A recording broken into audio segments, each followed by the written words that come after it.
Awali aktivitas dan pelayanan Anda melalui renungan pagi menjadi putra dan putri Allah. Terdengar panggilan Roh untuk mengangkat salib, dan mereka yang mengangkat salib akan menemukan bahwa salib mengangkat mereka. Dituliskan oleh Ellen G. White bersama Pendeta Denny Kanajo. Selamat mendengarkan. Salam, salam sejahtera untuk para pendengar dimanapun Anda berada saat ini. Kita berjumpa kembali dalam mendengarkan firman Tuhan melalui audio Renungan Pagi. Pada tanggal 26 Maret 2021 dengan judul Lazarus dibangkitkan untuk menyatakan kemuliaan Allah. Sebelum kita melanjutkan bacaan renungan kita pada saat ini, saya mengajak untuk kita semua berdoa bersama-sama. Bapa di sorga, terima kasih Tuhan Yesus oleh karena kebaikan dan rahmat Tuhan luar biasa bagi hidup kami. Telah jaga dan pelihara kami sepanjang malam di dalam tidur kami, hingga tiba di pagi hari ini kami dibangunkan dengan satu tubuh sehat dan segar. Sebelum kami melakukan segala tugas, aktivitas, dan pelayanan pekerjaan kami sepanjang hari ini, kami akan mempelajari kebenaran firman Tuhan. Kami membutuhkan akan kuasa Roh Kudus-Mu, agar kami mengerti dan kami memahaminya di dalam kehidupan kami. Ampuni kami Tuhan, kami sudah berdoa hanya di dalam nama Tuhan Yesus dan Juru Selamat kami. Amin. Ayat inti kita terambil di dalam Yohanes 11 ayat yang keempat, demikian firman Tuhan.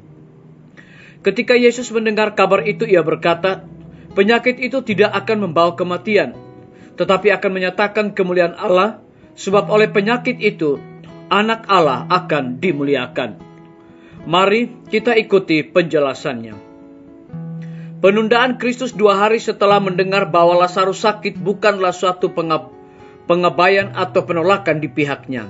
Ini harus menjadi suatu dorongan semangat bagi kita. Kita harus bersandar pada Tuhan dan menantikan Dia dengan sabar. Jawaban kepada doa kita mungkin tidak datang selekas yang kita inginkan, dan mungkin juga tidak persis seperti yang kita telah minta. Tetapi Dia yang mengetahui apa yang terbaik bagi anak-anaknya akan mencurahkan suatu kebajikan yang jauh lebih besar daripada apa yang kita telah minta, jikalau kita tidak menjadi tanpa iman dan tawar hati. Kristus tidak hanya memikirkan orang-orang yang dikasihi di Betania, Ia juga memikirkan pelatihan murid-muridnya. Mereka harus menjadi wakil-wakilnya kepada dunia, agar berkat-berkat Bapa dapat mencakup semua. Demi kepentingan mereka Ia memberikan Lazarus mati.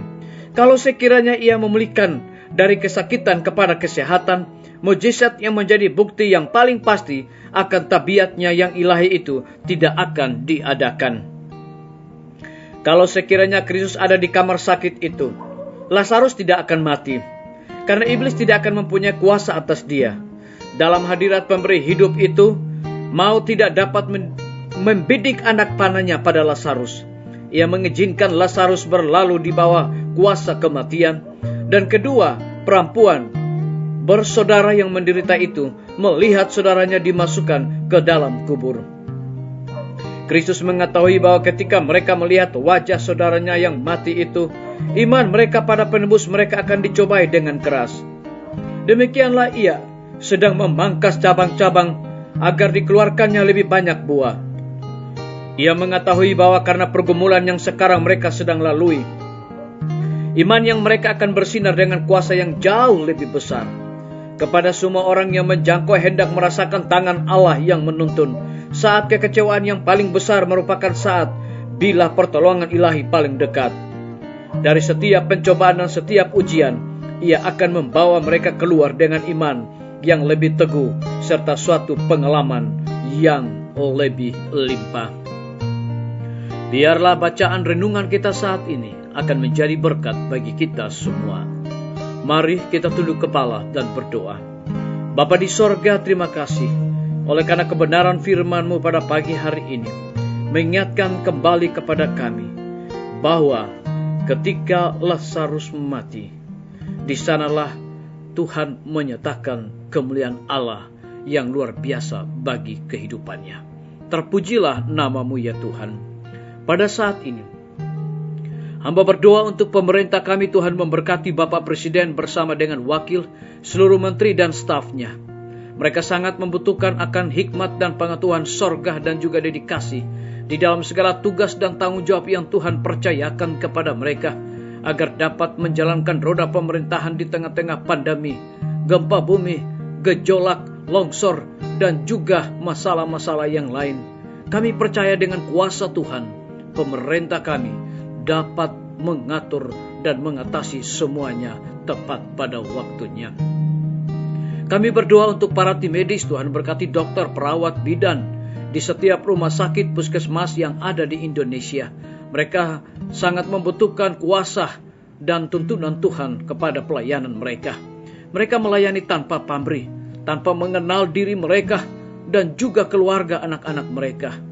Oleh karena pelayanan yang mereka harus utamakan, kiranya berkat dan kasih karunia Tuhan melimpah dalam kehidupan pelayanan mereka. Kami menyerahkan guru-guru, kepala sekolah dan semua anak didik ke dalam tangan kasih dan rahmat Tuhan. Beberapa waktu lagi Tuhan, kelas 3 akan mengakhiri pendidikan mereka melalui ujian nasional. Kiranya Tuhan campur tangan dan memberkati, walaupun diselenggarakan secara penuh dari sekolah, tapi kami percaya bahwa Tuhan akan memberikan kesuksesan kepada anak-anak kami. Kami juga teringat pimpinan-pimpinan gereja Tuhan, dari tingkat yang tertinggi sampai kepada gembala jemaat. Saat ini Tuhan, mereka sangat membutuhkan akan kuasa Roh Kudus-Mu untuk menjalankan akan tugas tanggung jawab pelayanan yang Tuhan percayakan kepada mereka. Kami berdoa untuk TNI, Polri, PNS, wira swasta, petani, pedagang, nelayan, tukang grab, dan saudara-saudara kami yang ada di dalam penjara. Kami serahkan mereka sepenuhnya ke dalam tangan Tuhan. Urapi mereka, cukupkan kebutuhan mereka, dan jadikanlah mereka menjadi berkat di dalam segala tugas dan tanggung jawab mereka. Kami juga berdoa untuk para pendengar yang setia dimanapun mereka berada saat ini. Dengan berulang tahunnya dan usia yang Tuhan tambahkan kepada mereka, mereka selalu bersyukur dan melayani Tuhan senantiasa. Terima kasih Tuhan Yesus, ampuni kami Bapa, karena kami sudah berdoa hanya di dalam nama Tuhan Yesus dan Juru Selamat kami. Amin. Sampai jumpa, Tuhan Yesus memberkati kita semua.